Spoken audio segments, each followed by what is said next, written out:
Good evening. Welcome to Trustasea Podcast. Today, our guest is Naresh Kumar Mittal, sir. He's a seasoned professional in US taxation, accounting, and compliance with nearly 2 decades of experience working across global markets. Naresh is the founder of Mittal Consulting Group, a firm that provides tax, accounting, and compliance solutions for US businesses and global offshore clients. His work focuses on simplifying complex regulations so businesses can remain compliant while scaling confidently. Before starting his own firm, Naresh spent over 15 years in leadership roles within large organizations, including US healthcare operations, claims adjudication, the COBRA administration, which is the Consolidated Omnibus Budget Reconciliation Act in the US federal law, and regulatory processes. Academically, he comes from a business and commerce background, and he is also pursuing an IRS enrolled agent certification and CPI, which would allow him to represent taxpayers before the US Internal Revenue Service. What sets this conversation apart isn't that about jargon. It's about understanding taxation and compliance in a clear, practical, and real world way.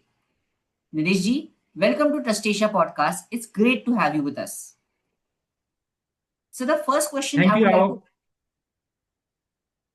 the first question I would like to ask you is that Naresh ji, you have spent many years in structured corporate roles before starting your own consulting firm. What did those early years teach you about systems and compliance? Thank you, Raghav. Thank you for inviting me the podcast. Early corporate roles teach that system create stability, compliance manages risk, documentations ensures accountability, control prevents costly mistakes, and governance enables scalable growth. Discipline and structure matter more than improvisation. So that made you sir understand about the systems and compliance. So the next question as I wanted to ask is that you have worked extensively in US healthcare operations and regulatory environments. How did that exposure shape your understanding of risk and accountability? Exposure to US healthcare reinforced that risk is continuous and highly regulated, leaving little room for error or any mistakes. It sharpened my force on strict control, regulation, precise documentation, and personal accountability, where even small lapses can create serious legal compliances and financial consequences. So, what made you decide that it was the time to move from employment to entrepreneurship and start the Mittal Consulting Group? See, I think working any organization for a 15 year is, I think, more than sufficient to start your own venture. I reached a point where I wanted greater ownership of my work, decision, and impact. Starting Mittal Consulting Group was driven by the desire to apply my experience along my independent experience more independently, solve problem more holistically, and building something of long-term value of my own. That is the reason why I started my own consulting firm, Mittal Consulting Group, after working 15 years in the US domain. So, many people find the US taxation overwhelming.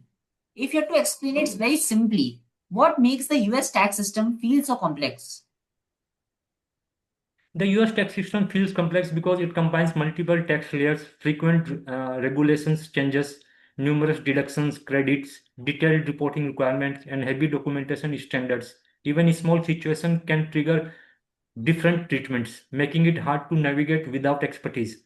So I am finding it bit more difficult in terms of compliances, etc. Sir, what are the most common mistakes you see non-US founders or offshore teams, the mistakes that they make when dealing with the US taxes? The most common mistakes include assuming no tax obligation without a US entity, misclassifying workers, differentiating workers between contractual worker or an employee, ignoring state level taxes, poor documentation, misunderstanding nexus or permanent establishment rules, missing reporting deadlines. Small oversights can quickly become costly in the US tax domain. So that is a very insightful statement you said. So the next question I wanted to ask is how important is compliance versus tax planning, and how should businesses balance between the two? Raghav, compliance is fundamental. Without it, even the best planning can collapse under penalties or disputes. Tax planning then optimizes outcomes within those rules. The right balance is compliance first, planning second, build strong reporting and documentation requirement system, then structure transaction efficiently and legally.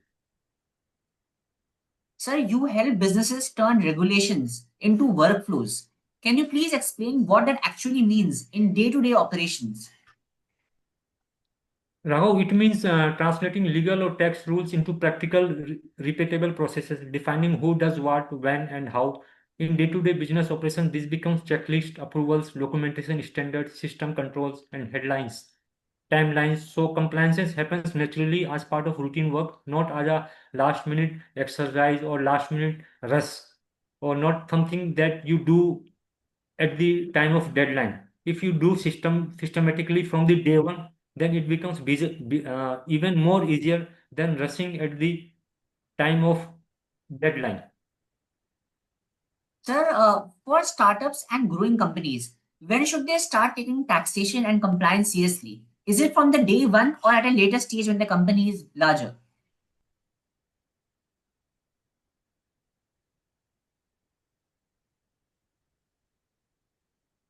Which question number is that?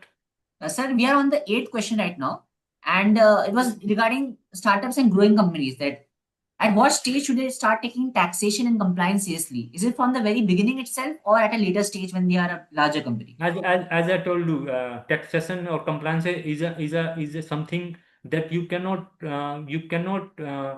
start at the end of the year. It is a day one process. Early discipline prevents costly corrections, penalties, and structural issues later. It is far easier to build proper tax and compliance habit at the start than to fix problem after growth. So there is an English proverb for this. It's always better to build a child than to repair. I mean, so starting the compliance from day one is much easier than rushing for the compliance at the end of the financial year. Yes, sir. Understood. That's very sound advice. So the next question is, what role does proper documentation play in reducing audits and regulatory stress? See, Raghav, proper documentation is a primary defense mechanism. It substantiates positions, demonstrate compliances, and reduce ambiguity, making audit smoother and far less stressful. Poor records, on the other hand, can trigger deep scrutiny, disputes, penalties, compensations, and non-compliance. You always know it's a very, very risky matter in U.S. taxations, Hmm. right? So proper documentation is the utmost defense mechanism in U.S. taxation. Sir, you work with clients across the US, UK, Australia, Europe, and other regions. What's the biggest difference you notice in how businesses approach compliance globally?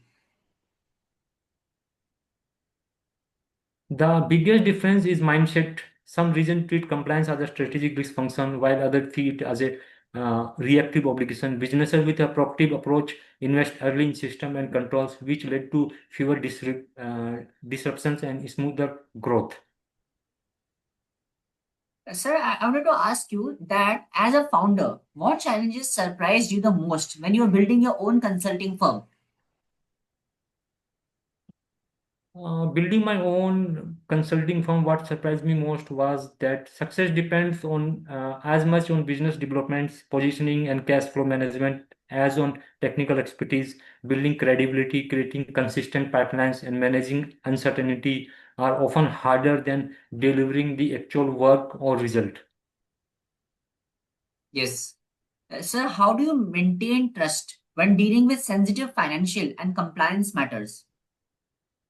Raghav, by prioritizing confidentiality, accuracy, transparency, consistency, clear communication, transparency, strong data protections practices, delivering reliable results, well-seasoned advice are essentials to building and maintaining trust and credibility of our client. Understood, sir. Sir, like in this last segment, which is about the practical takeaways and closing, my first question in this segment is if a small business owner listening to this podcast today could fix just one thing in the tax or compliance process, what should it be?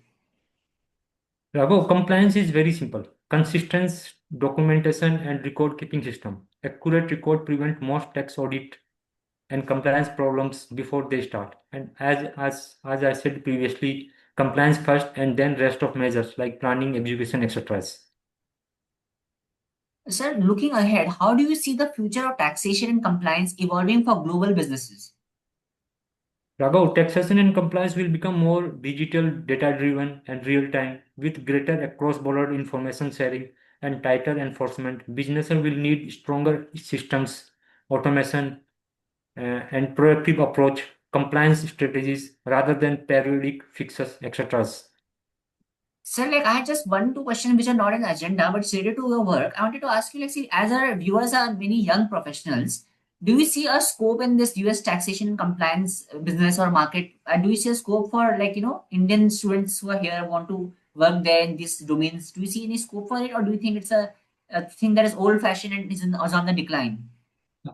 Raghav, if you fairly ask me, I can tell you there is a very large and wider scope for the Indian student in the US taxation, right?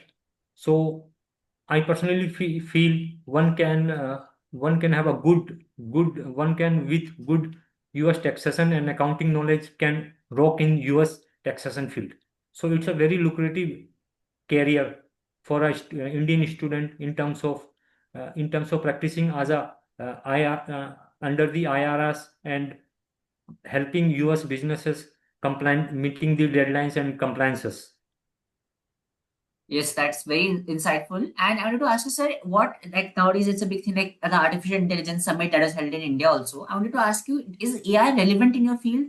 And how much, like, any approximate percentage of work that it has reduced or made things more efficient in any way? Can you just tell that? And does AI had impact on the number of workforce you are requiring in your firm for, all the work that you do in US taxation? Or do you think Yes, AI is not so relevant in your field? AI is relevant not only US taxation or accounting, it is relevant in each and every field and more relevant.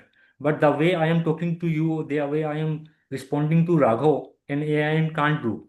Hmm. So personal touch will always be there. So Hmm. AI cannot meet personal touch. But Hmm. use of AI is really there, and Hmm. I think with AI, student will able to make a good career into US Hmm. taxation and accounting. So, like you, we earlier we discussed, like, all the certifications you're doing, you're pursuing yourself also, like, to go deeper and deeper into this field. I wanted to ask you, any degree or certification that you think is must have for some Indian student who wants to enter into this field, that they should have, that will give them a edge in this industry or this market. Yes, one can have IRS regulated enroll agent or CPA or CMA course for working in US taxation and accounting. Hmm. So this degree would basically help them to propel themselves forward in this field Yes, and get an entry. Okay, yes. okay, sir. It has been a pleasure to talk to you, and your insights have really, provided so much value to all the listeners to this podcast. And I'm very thankful to you to give us this time on a Sunday to record the session with us. And thank you so much, and have a great day ahead. Thank you, Raghav, and thank you, Trustasea Podcast team, to take out time for this podcast. Thank you once again.